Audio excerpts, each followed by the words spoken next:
중산층인 줄 알았는데 현실은 하위 50%. 자산 순위의 진실. 서론. 나도 뭐 평범하게 살아왔고 남들만큼은 모아놨겠지. 이 말 은퇴 앞둔 50대, 60대 분들 사이에서 자주 듣습니다. 30년 넘게 회사 다니고 애들 대학까지 보내고 집도 한 채 있으면 스스로를 중산층이라고 생각하게 되잖아요. 근데 말이죠. 막상 자산 통계를 들여다보면 우리가 상상했던 중산층이 아니라 하위 50%에 속해 있는 경우가 생각보다 많습니다. 왜 그럴까요? 그건 바로 우리가 생각하는 자산과 실제 자산 순위 기준이 다르고 무엇보다 현금 흐름과 노후 대비가 전혀 다른 문제이기 때문이에요. 오늘은 그 충격적인 실체를 함께 짚어보고 은퇴 후에도 당당하고 자유롭게 살 수 있는 방법을 이야기해 보려 합니다. 본문. 자, 그럼 먼저 전국 자산순위 커트라인 2024년 기준을 한번 보실까요? 순위 순자산 기준, 부동산, 금융자산, 부채. 상위 10% 약 11억 원 이상. 상위 30% 약 5억 원 이상. 상위 50% 약 3억 원 내외. 하위 50% 3억 원 미만. 하위 30% 1억 원 미만. 놀라셨죠? 나는 서울에 7억짜리 집 있는데? 하시는 분도 계실 거예요. 근데 그 집에 살고 있다면 현금화할 수 있는 자산은 거의 없는 거나 마찬가지입니다. 게다가 대부분의 분들이 부채까지 끼고 있기 때문에 실질 자산 순위는 생각보다 훨씬 낮은 경우가 많아요. 그럼 이런 현실에서 우리는 어떻게 은퇴 준비를 해야 할까요? 돈이 없으니 불안하다가 아니라 있는 돈으로 어떻게 살 것인가가 핵심이에요. 자, 이제 실제 사례를 통해 한번 들여다볼까요? 사례 1. 서울 아파트 한 채에 전부를 걸었던 60대 김씨. 김씨는 서울 외곽에 7억짜리 아파트를 가지고 있었습니다. 퇴직금은 8천만 원, 국민연금은 월 90만 원 정도. 표면적으로 보면 중산층 같죠? 그런데 퇴직 후 문제는 현금 흐름이었습니다. 생활비, 병원비, 자녀 지원까지 하다 보니 3년 만에 퇴직금이 바닥났어요. 그때부터 김씨 부부는 갈등이 생기기 시작했죠. 매달 고정 지출은 250만 원인데 연금으로는 턱도 없고 집을 팔자니 갈 곳이 마땅치 않았던 겁니다. 결국 결단을 내렸습니다. 집을 팔고 수도권 전세로 옮기고 남은 3억 원으로 월세 수익형 부동산과 배당주에 투자했어요. 그 결과 월 120만 원의 추가 수입이 생기고 지금은 여유가 생겼다고 합니다. 김 씨가 말하길 집이 자산인 줄 알았는데 그건 잠겨있는 돈이더라. 이제야 진짜 내 돈으로 사는 기분이야. 정말 뼈있는 이야기 아닙니까? 사례 2. 평생 월급만 믿고 살았던 59세 이 과장. 이 과장은 33년을 한 중견기업에서 일했고 월급은 꾸준했어요. 퇴직할 때 받은 돈은 1억 2천만 원, 집은 없고 전세살이. 국민연금은 75만 원 예정.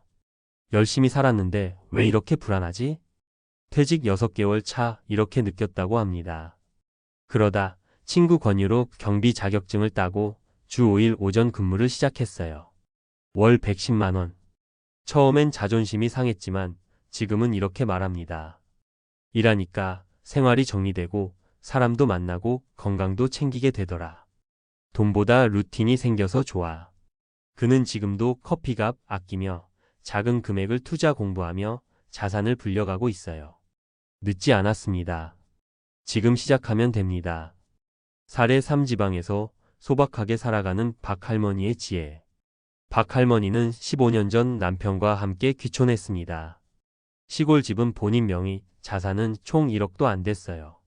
하지만 텃밭에서 농사지은 채소, 직접 담근 장, 마을 공동체에서 나누는 물건들 덕분에 생활비가 한 달 70만 원이면 충분했죠. 국민연금 60만 원 틈틈이, 공예품 판매 30만 원 월 90만 원. 하지만 할머니는 지금이 내 인생에서 제일 여유로운 때라고 웃으며 말합니다. 중요한 건 자산 규모가 아니라 소비를 줄이고 삶을 단순화한 것, 그리고 자기만의 방식으로 일상을 즐기는 것이었어요. 결론 중산층이라는 착각에서 벗어나라. 자, 오늘 이야기 정리해 보겠습니다. 집 있으니 괜찮다는 말, 이제는 통하지 않습니다. 자산 규모가 아니라 현금 흐름, 소비 패턴, 삶의 구조가 핵심입니다. 노후는 숫자 싸움이 아니라 생활 설계의 문제입니다. 은퇴 후 우리는 새로운 인생을 시작해야 합니다. 어디서 살고, 어떻게 돈을 벌고, 어떤 방식으로 소비할지를 스스로 설계해야 합니다.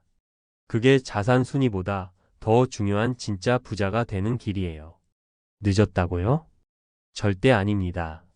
지금 내 자산 상태를 정확히 파악하고 고정 수입 만들기, 소비 다이어트, 생활 구조 재설계를 시작하세요. 진짜 노후의 여유는 얼마를 가졌느냐가 아니라 어떻게 쓰느냐에 달려 있습니다. 중산층의 착각에서 벗어나 진짜 나다운 은퇴를 지금부터 준비해 보자고요. 중산층 착각에서 벗어나 은퇴 후 진짜 여유를 만드는 3단계 전략. 우리가 하위 50%든 중산층이든 중요한 건 지금부터 어떻게 움직이느냐입니다. 자산 순위는 바꿀 수 없을지 몰라도 삶의 질은 오늘의 선택으로 완전히 달라질 수 있어요. 그럼 이제 구체적인 3단계 전략을 알려드릴게요. 이건 누구에게나 필요한 은퇴 후 생존 전략이기도 하고 동시에 삶의 품격을 지키는 방법이기도 합니다. 1단계 내 자산 상태를 있는 그대로 들여다보자. 많은 분들이 난 대충 이 정도는 될 거야 하고 추측으로 판단합니다. 그런데 실제로 계산해보면 예상을 벗어나는 경우가 많습니다. 그래서 있는 그대로 직시하는 것이 첫 번째입니다. 집값에서 대출금 빼고 남는 순자산, 퇴직금, 연금 수령 예상액, 금융자산 예금, 적금, 펀드, 주식 등 매월 고정 지출과 생활비. 이렇게 정리해서 월마다 플러스가 나는지 마이너스가 되는지부터 체크하세요. 그게 바로 내 현실입니다. 그리고 이게 있어야 다음 단계 전략이 제대로 작동합니다. 2단계 은퇴 후 생활비 구조를 다시 설계하자. 여기서 핵심은 줄이는 것보다 구조를 바꾸는 것이에요. 가장 쉬운 실천은 바로 고정비 줄이기입니다. 자동차를 유지할 것인지 없애고 대중교통이나 카쉐어링으로 바꿀 것인지, 주거비, 전세자, 가월세를 줄일 수 있는지, 보험, 통신, 구독 서비스 등에서 쓸데없는 고정 지출이 있는지, 식비와 외식, 유흥비가 지나치게 높은 건 아닌지. 많은 분들이 생활비를 줄이기 싫어해요. 그런데 실제로는 삶의 질을 유지하면서도 30%는 줄일 수 있는 항목들이 있습니다. 이건 가난해지는 것이 아니라 불필요한 낭비를 걷어내는 일입니다. 팁: 꼭 필요한 소비만 남기고 그 외 항목은 없어도 되는 지출이라고 명확히 구분해 보세요. 3단계 작지만 지속 가능한 수입원을 만들어 보자. 이제 마지막 전략입니다. 바로 은퇴 후에도 들어오는 수입을 만드는 것인데요. 이건 정말 중요합니다. 작아도 괜찮아요. 포인트는 지속 가능성입니다. 예를 들어 이런 방식이 있어요. 월세 수익형 부동산, 작은 오피스텔, 다가구 한 칸 등. 배당주나 ETF 투자로 월 2,050만원씩 배당 받기. 자격증 활용해서 간단한 아르바이트, 경비, 바리스타, 미용 보조 등. 유튜브, 블로그, 전자책 판매 등 디지털 기반 수익화. 텃밭 농사, 직거래, 장터 활용 수익. 귀촌하신 분들. 이 중 하나라도 성공하면 매달 5만 100만원 수준의 수입이 생깁니다. 그럼 연금 추가 수입으로 삶의 숨통이 확 트이죠. 게다가 일을 한다는 자체가 정신건강, 신체 건강에도 엄청난 도움이 됩니다. 은퇴하고 집에서 TV만 보던 분들이 다시 사회와 연결되면서 활기를 되찾는 경우가 정말 많아요. 마무리하며 당신은 자산보다 훨씬 큰 가능성을 가지고 있습니다. 우리가 자산 순위를 보고 충격을 받는 이유는 그 수치가 곧 우리의 삶을 평가하는 기준처럼 느껴지기 때문입니다. 하지만 여러분, 정말 중요한 건 자산 규모가 아닙니다. 그 자산으로 어떤 선택을 하느냐, 내 삶을 어떻게 설계하느냐, 어떻게 줄이고 어떻게 채우느냐. 이게 은퇴 후 인생을 바꾸는 진짜 힘이에요. 중산층이라는 단어에 안주하지 마세요. 실체 없는 중산층보다 실속 있는 하위권이 더 행복할 수 있습니다. 이제부터는 숫자가 아닌 삶을 중심에 둔 은퇴 준비를 하셨으면 좋겠습니다. 당신의 은퇴 절대 늦지 않았습니다.